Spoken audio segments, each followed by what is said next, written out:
All right, so next let's talk about lexicalization. Lexicalization is basically a fancy word for the process of forming a word. So languages differ to a huge extent here. So to what extent can a concept be formed in just one word? If we consider two languages, English versus Inuit, we see very different strategies here.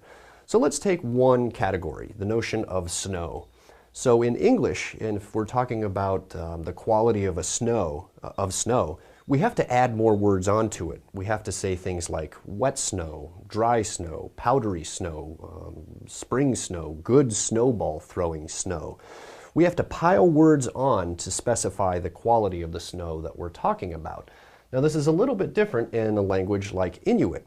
Now you may have heard about this and think you know where I'm going because you have heard, oh, there must be dozens or even hundreds of words for snow that Eskimos have. And there's two things I want to say about that.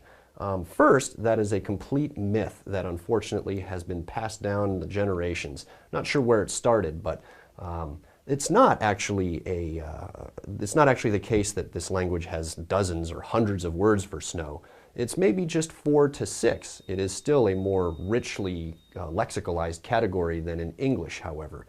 The second thing I want to say is, just as a total aside, if you're talking about the speakers in that community, it's better to refer to them as Inuit, at least those group of speakers if they're in Canada or in Greenland.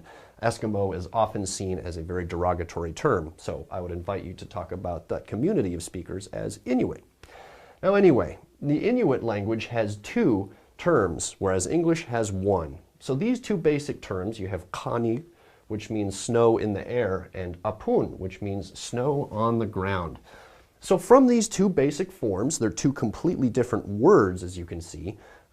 Inuit can add on affixes to do what English requires extra words for. So it's not again the case that Inuit has dozens of words for snow, maybe more accurately something on the order of 4 to 6 words for snow.